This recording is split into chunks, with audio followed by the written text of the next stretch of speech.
Chapter 7, Organized Planning. This brief should be prepared as carefully as a lawyer would prepare the brief of a case to be tried in court. Unless the applicant is experienced in the preparation of such briefs, an expert should be consulted and his services enlisted for this purpose. Successful merchants employ men and women who understand the art and the psychology of advertising to present the merits of their merchandise. One who has personal services for sale should do the same. The following information should appear in the brief: education, experience, references, photograph of self, apply for a specific position, state your qualifications, offer to go to work on probation, and knowledge of your prospective employer's business. Remember that it is not the lawyer who knows the most law, but the one who best prepares his case who wins. If your case is properly prepared and presented, your victory will have been more than half won and at the outset. Do not be afraid of making your brief too long. Employers are just as much interested in purchasing the services of well-qualified applicants as you are in securing employment. In fact, the success of the most successful employers is due in the main to their ability to select well-qualified lieutenants. They want all the information available.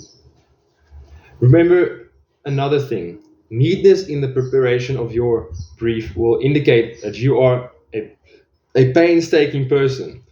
I have helped to prepare briefs for clients which were so striking and out of the ordinary that they resulted in the employment of the applicant without a personal interview. When your brief has been completed, have it neatly bound in and lettered or typed similar to the following: brief of the qualifications of Robert K. Smith, applying for the position of private secretary to the president of the blank company. Change names each time the brief is shown. The personal touch is sure to command attention. Have your brief neatly typed or mimeographed on the finest paper you can obtain and bound with a heavy paper of the book cover variety. The binder to be changed and the proper firm name to be inserted. If it is to be shown to be more than one company, your photograph should be pasted on one of the pages of your brief. Follow these instructions to the letter, improving upon them whenever your imagination suggests. Successful salesmen groom themselves with care. They understand that the first impressions are lasting. Your brief is your salesman. Give it a good suit of clothes so it will stand out in bold contrast to anything your prospective employer ever saw. In the way of an application for a position, if the position you seek is worth having, it is worth going after it with care. Moreover, if you sell yourself to an employer in a manner that impresses him with your individuality, you probably will impress him with your individuality. You probably will receive more money for your services from the very start than you would if you applied for employment in the usual conventional way. If you seek employment through an advertising agency or an employment agency, have the agent use copies of your brief in marketing your services. This will help to gain preference for you, both with the agent and the prospective employers. How to get the exact position you desire. Everyone enjoys doing the kind of work for which he is best suited. An artist loves to work with paint, a craftsman with his hands, a writer loves to write. Those with less definite talents have their preferences for certain fields of business and industry. If America does anything well, it offers a full range of occupations: tilling the soil, manufacturing, marketing, and the professions. First, decide exactly what kind of job you want. If the job doesn't already exist, perhaps you can create it. Second, choose the company or individual for whom you wish to work. Third, study your prospective employer as to policies, personnel, and chances of advancement. Fourth, by analysis of yourself, your talents and capabilities, figure what you can offer and plan ways and means of giving advantages services, developments, ideas that you believe can successfully deliver. Fifth, forget about a job. Forget whether or not it is an opening. Forget the usual routine of have you got a job for me. Concentrate of what you can give. Six, once you have your plan in mind, arrange with an experienced writer to put it on paper in neat form and in full detail. Seventh, present it to the proper person with authority and he will do the rest. Every company is looking for men who can give something of value, whether it be ideas, services, or connections. Every company has room for the man who has a definite plan of action which is to the advantage of that company. This line of procedure may take a few days or weeks of extra time, but the difference in incomes, in advancement, and in gaining recognition will save years of hard work at small pay. It has many advantages, the main one being that it will often save from 1 to 5 years of the time in reaching a chosen goal. Every person who starts or gets in halfway up the ladder does so deliberate and careful planning. The new way of marketing services. Men and women who market their services to best advantage in the future must recognize the change which has taken place in connection with the relationship between employer and employee. The future relationship between employers and the employees will be more in the nature of partnership consisting of the employer, the employee, the public they serve. This new way of marketing personal services is called new for many reasons. First, both the employer and the employee of the future will be considered as fellow employees whose business is it will be to serve the public efficiently. In times past, employers and employees have bartered among themselves, driving the best bargains they could with one another, not considering that the final analysis they were in reality bargaining at the expense of the third party, the public they served. Courtesy and service are the watchwords of merchandising today and apply to the person who is making personal services even more directly than to the employer whom he serves. Because in the final analysis, both the employer and the employee are employed by the public they serve. If they fail to serve well, they pay the loss of their privilege of serving. We can all remember the time when the gas meter reader pounded on the door hard enough to break the panels. When the door was open, he pushed his way in, uninvited, with a scowl on his face which plainly said, "What the hell did you keep me waiting for?" All that has undergone a change. The meter man now conducts himself as a gentleman who is delighted to be at service who is delighted to be at your service. Before the gas companies learned that their scowling metermen were accumulating liabilities never to be cleared away, the polite salesman of oil burners came along and did a land office business. During the Depression, I spent several months in the anthracite coal region of Pennsylvania studying conditions which all but destroyed the coal industry. The coal operators and their employees drove sharp bargains with one another, adding the cost of the bargaining to the price of the coal, until finally they discovered they had built up a wonderful business for the manufacturers of oil burning outfits and the producers of crude oil. This illustration are brought to the attention of those who have personal service to market to show that we are where we are and what we are because of our own conduct. If there is a principle of cause and effect which controls business, finance, and transportation, the same principle controls individuals and determines their economic status. The causes of success in marketing services effectively and permanently have been clearly described. Unless those causes are studied, analyzed, understood, and applied, no man can market his services effectively and permanently. Every person must be his own salesman of personal services. The quality and the quantity of service rendered and the spirit in which it is rendered determine to a large extent the price and the duration of employment. To market personal services effectively, which means a permanent market at a satisfactory price under pleasant conditions, one must adopt to follow the QQS formula, which means that quality plus quantity plus a proper spirit of cooperation equals perfect salesmanship of service. Remember the QQS formula, but do more. Apply it as habit. Let us analyze the formula to make sure we understand exactly what it means. Quality of service shall be construed to mean the performance of every detail in connection with your position in the most efficient manner possible, with the object of greater efficiency always in mind. Quantity of service shall be understood to mean the habit of rendering all the service of which you are capable at all times, with the purpose of increasing the amount of service rendered as greater skill is developed through practice and experience. Emphasis again placed on the word habit. 3.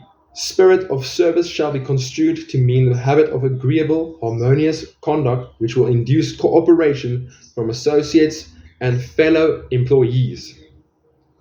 Adequacy of quantity and quality of services is not sufficient to maintain a permanent market for your services. The conduct of the spirit in which you deliver services is a strong determining factor in connection with both the price you receive and the duration of employment.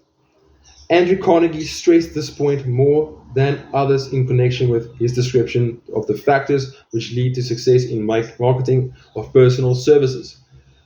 He emphasized again and again the necessity for harmonious conduct. He stressed the fact that he would not retain any man, no matter how great a quantity or how efficient the quality of his work, unless he worked in a spirit of harmony. Mr. Carnegie insisted upon men being agreeable. To prove that he placed a high value upon this quality, he helped many men who conformed to his standards to become very wealthy. Those who did not conform had to make room for others. The importance of a pleasing personality has been stressed because it is a factor which enables one to render service in the proper spirit. If one has a personality which pleases and renders service in a spirit of harmony, these assets often make up for deficiencies in both the quantity and the quality of the service one renders. Nothing, however, can be successfully substituted for pleasing conduct. The person whose income is derived entirely from the sale of personal services is no less a merchant than the man who sells commodities. And it might well be added, such a person is subject to exactly the same rule of conduct as the merchant who sells merchandise. This has been emphasized because the majority of people who live by the sale of personal services make the mistake of considering themselves free from the rules of conduct and the responsibilities attached to those who are engaged in marketing commodities. The day of the go-getter has passed. He has been supplanted by the go-giver. The actual capital value of your brains may be determined by the amount of income you can produce by marketing your services. A fair estimate of the capital value of your services may be made by multiplying your annual income by 16 and 2/3, as it is reasonable to estimate that your annual income represents 6% of your capital value. Money rents for 6% per annum. Money is worth no more than brains. It is often worth much less. Competent brains, if effectively marketed, represent much more desirable form of capital than that which is required to conduct a business dealing in commodities. Because brains are a form of capital which cannot be permanently depreciated through depressions, nor can this form of capital be stolen or spent. Moreover, the money which is essential for the conduct of business is worthless as a sand dune until it has been mixed with efficient brains. The 31 major causes of failure. Life's greatest tragedy consists of men and women who earnestly try and fail. The tragedy lies in the overwhelmingly large majority of people who fail as compared to the few who succeed. I have had the privilege of analyzing several thousand men and women, 98% of whom were classed as failures. My analysis proved that there are 31 major reasons for failure and the 30 major principles through which people accumulate fortunes. In this chapter, a description of the 31 major causes of failure will be given. As you go over the list, check yourself by it, point by point, for the purpose of discovering how many of these causes of failure stand between you and success. 1. Unfavorable One unfavorable hereditary background. There is but little, if anything, which can be done for people who are born with a deficiency in brain power. The philosophy offers but one method of bridging this weakness through the aid of the mastermind. Observe with profit, however, that this is the only one of the 31 causes of failure which may not be easily corrected by any individual. 2. Lack of well defined purpose in life. There is no hope of success for the person who does not have a central purpose or definite goal at which to aim. 98 out of every 100 of those whom I have analyzed had no such aim. Perhaps this was the major cause of their failure. 3. Lack of ambition to aim above mediocrity. We offer no hope of the person who is so indifferent as not to want to get ahead in life and who is not willing to pay the price. 4. Insufficient education. This is a handicap which may be overcome with comparative ease. Experience has proven that the best educated people are often those who are known as self-made or self-educated. It takes more than a college degree to make one a person of education. Any person who is educated is one who has learned to get whatever he wants in life without violating the rights of others. Education consists not so much of knowledge, but of knowledge effectively and persistently applied. Men are paid not merely for what they know, but more particularly for what they do with that which they know. 5. Lack of self-discipline. Discipline comes through self-control. This means that one must control all negative qualities. Before you can control conditions, you must first control yourself. Self-mastery is the hardest job you will ever tackle. If you do not conquer self, you will be conquered by self. You may see at one and the same time both your best friend and your greatest enemy by stepping in front of a mirror. 6. Ill health. No person may enjoy outstanding success without good health. Many of the causes of ill health are subject to mastery and control. These, in the main, are overeating of foods not conducive to health, wrong habits of thought giving expression to negatives, wrong use of and overindulgence in sex, lack of proper physical exercise, and inadequate supply of fresh air due to improper breathing. 7. Unfavorable environmental influences during childhood. As the twig is bent, so shall the tree grow. Most people who have criminal tendencies acquire them as a result of bad environment and improper associates during childhood. 8. Procrastination. This is one of the most common causes of failure. Old man procrastination stands within the shadow of every human being, waiting his opportunity to spoil one's chances of success. Most of us go through life as failures because we are waiting for the time to be right, to start doing something worthwhile. Do not wait. The time will never be just right. Start where you stand and work with whatever tools you may have at your command, and better tools will be found as you go along.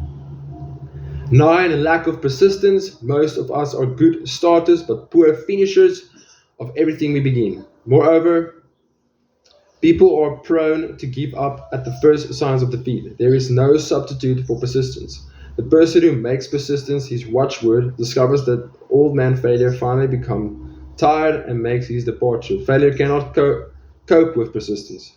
10. Negative personality. There is no hope of success for the person who repels people through a negative personality. Success comes through the application of power, and the power is attained through the cooperative efforts of other people. A negative personality will not induce cooperation.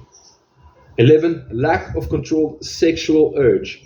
Sex energy is the most powerful of all the stimuli which move people into action, because it is the most powerful of the emotions. It must be controlled through transmutation and converted into other channels.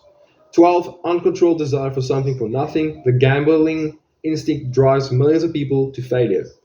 Evidence of this may be found in the study of Wall Street crash of 1929. during which millions of people tried to make money by gambling on stock margins. 13. Lack of well-defined power of decisions. Men who succeed reach decisions promptly and change them, if at all, very slowly. Men who fail to reach decisions, if at all, very slowly and change them frequently and quickly. Indecisions and procrastination are twin brothers. Where one is found, the other may usually be found also. Kill off this pair before they completely hogtie you to the treadmill of failure. 14. One or more of the 6 basic fears. These fears have been analyzed for you in a later chapter. They must be mastered before you can market your services effectively.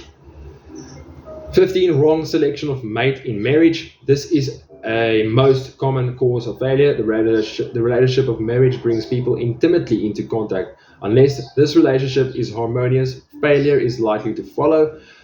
Moreover, it will be a form of failure that is marked by misery and unhappiness, destroying all signs of ambition. 16. Overcaution. The person who takes no chances generally has to take whatever is left when others are through choosing. Overcaution is as bad as undercaution. Both are extremes to be guarded against. Life itself is filled with the element of chance. 17. Wrong selection of associates in business. This is one of the most common causes of failure in business. In marketing personal services, one should use great care to select an employer who will be an inspiration and who is himself intelligent and successful. We emulate those with whom we associate most closely. Pick an employer who is worth emulating. 18. Superstition and prejudice. Superstition is a form of fear. It is also a sign of ignorance. Men who succeed keep open minds and are afraid of nothing. 19. Wrong selection of vocation. No man can succeed in any line of endeavor which he does not like. The most essential step in marketing of personal services is that of selecting an occupation into which you can throw yourself wholeheartedly. 20. Lack of concentration of effort. The jack of all trades seldom is good at any. Concentrate all of your efforts on one definite chief aim. 21. The habit of indiscriminate spending. The spendthrift cannot succeed, mainly because he stands eternally in fear of poverty. Form the habit of systematic saving by putting aside a definite percentage of your income. Money in the bank gives one a very safe foundation of courage when bargaining for the sale of personal services. Without money, one must take what one is offered and be glad to get it. 22. Lack of enthusiasm. Without enthusiasm, one cannot be convincing. Moreover, enthusiasm is contagious, and the person who has it under control is generally welcome in any group of people. 23. Intolerance. The person with a closed mind on any subject seldom gets ahead. Intolerance means that one has stopped acquiring knowledge. The most damaging forms of intolerance are those connected with religious, racial, and political differences of opinion. 24. Intemperance. The most damaging form of intemperance are connected with eating, strong drink, and sexual activities. Overindulgence in any of these is fatal to success. 25. Inability to cooperate with others. More people lose their positions and their big opportunities in life because of this fault than for all other reasons combined. It is a fault which no well-informed businessman or leader will tolerate. 26. Possessions of power that was not acquired through self-effort. Sons and daughters of wealthy men and others who inherit money which they did not earn. Power in the hands of one who did not acquire it gradually is often fatal to success. Quick riches are more dangerous than poverty. 27. Intentional dishonesty. There is no substitute for honesty. One may be temporarily dishonored by force of circumstances over which one has no control without permanent damage. But there is no hope for the person who is dishonest by choice. Sooner or later, his deeds will catch up with him and he will pay by loss of reputation and perhaps even loss of liberty. 28. Egotism and vanity. These qualities serve as red lights which warns others to keep away. They are fatal to success. Guessing instead of thinking. Most people are too indifferent or lazy to acquire facts with which to think accurately. They prefer to act on opinions created by guesswork or snap judgments. 30. Lack of capital. This is a common cause of failure among those who start out in business for the first time without sufficient reserve of capital to absorb the shock of their mistakes and to carry them over until they have established a reputation. 31. Under this, name any particular cause of failure from which you have suffered that has not been included in the foregoing list. In these 31 major causes of failure is found a description of the tragedy of life, which obtains for practically every person who tries and fails. It will be helpful if you can induce someone who knows you well to go over this list with you and help to analyze you by the 31 causes of failure. It may be beneficial if you try this alone. Most people cannot see themselves as others see them. You may be one who cannot. Do you know your own worth? The oldest of admonitions is man, know thyself. If you market merchandise successfully, you must know the merchandise. The same is true in marketing personal services. You should know all of your weaknesses in order that you may either breach them or eliminate them entirely. You should know your strength in order that you may call attention to it when selling your services. You can know yourself only through accurate analysis. The folly of ignorance in connection with self was displayed by a young man who applied to the manager of a well-known business for a position. He made a very good impression until the manager asked him what salary he expected. He replied that he had no fixed sum in his mind, lack of definite aim. The manager then said, "We will pay you all you are worth after we try you out for a week." "I will not accept it," the applicant replied, "because I am getting more than that where I am now employed."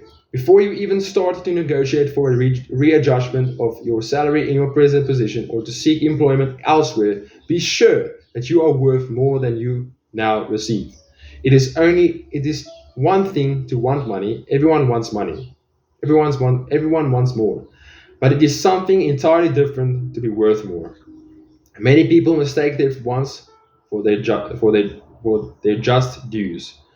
Your financial requirements or wants have nothing whatever to do with your worth. Your value is established entirely by your ability to render useful service or your capacity to induce others to render useful services. Annual self-analysis is essential in effective marketing of personal services, as is annual inventory of merchandising. Moreover, the yearly analysis should disclose a decrease in faults and an increase in virtues. One goes ahead, stands still, or goes backwards in life. One's object should be, of course, to go ahead. Annual self-analysis will disclose whether advancement has been made, and if so, how much. It will also disclose any backward steps one may have made. The effective marketing of personal services requires one to move forward, even if progress is slow. Your annual self-analysis should be made at the end of each year, so you can include in your New Year's resolution any improvements which the analysis indicates should be made. Take this inventory by asking yourself the following questions and by checking your answers with the aid of someone who will not permit you to deceive yourself as to their accuracy. Self-analysis questionnaire for personal inventory. 1. Have I attained the goal which I established as my objective for this year? You should work with a definite yearly objective to attain as a part of your major life objective. 2. Have I delivered service of best possible quality of which I was capable, or could I have improved any part of this service? 3. Have I delivered service in the greatest possible quantity of which I was capable? 4. Has the spirit of my conduct been harmonious and cooperative at all times? 5. Have I permitted the habit of procrastination to decrease my efficiency, and if so, to what extent? 6. Have I improved my personality, if so, in what ways? 7. Have I been persistent in following my plans through to completion? 8. Have I reached decisions promptly and definitely on all occasions? 9. Have I permitted any one or more of the 6 basic fears to decrease my efficiency? 10. Have I been either overcautious or undercautious? 11. Has my relationship with my associates in work been pleasant or unpleasant? If it has been unpleasant, has the fault been partly or wholly mine? 12. Have I dissipated any of my energy through lack of concentrated effort? 13. Have I been open-minded and tolerant in connection with all subjects? 14. In what way have I improved my ability to render service? 15. Have I been intemperate in any of my habits? 16. Have I expressed either openly or secretly any form of egotism? 17. Has my conduct toward my associates been such that it has induced them to respect me?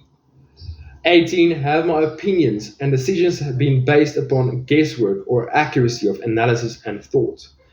19. Have I followed the habit of budgeting my time, my expenses, and my income, and have I been conservative in these budgets? 20. How much time have I devoted to an unprofitable effort which I might have used to better advantage? 21. How may I rebudget my time and change my habits so I will be more efficient during the coming year? 22. Have I been guilty of any conduct which was not approved by my conscience? 23. In what ways have I rendered more service and better service than I was paid to render? 24. Have I been unfair to anyone, and if so, in what way? 26. Am I in the right vocation, and if not, why not? 27. Has the purchaser of my services been satisfied with the service I've rendered, and if not, why not?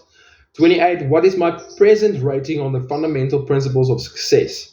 Make this rating fairly and frankly, and have it checked by someone who is courageous enough to do it accurately. Having read and assimilated the information conveyed through this chapter, you are now ready to create a practical plan for marketing your personal services.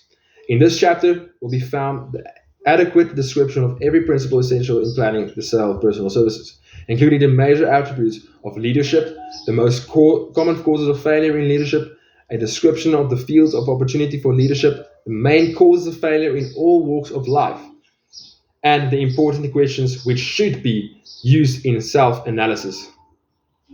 This extensive and detailed presentation of accurate information has been included because it will be needed by all who must begin the accumulation of riches by marketing personal services. Those who have lost their fortunes and those who are just beginning to earn money have nothing but personal service to offer in return for riches. Therefore, it is essential that they have available the practical information needed to market services to best advantage. Complete assimilation and understanding of the information here conveyed will be helpful in marketing one's own services, and it will also help one to become more analytical and capable of judging people.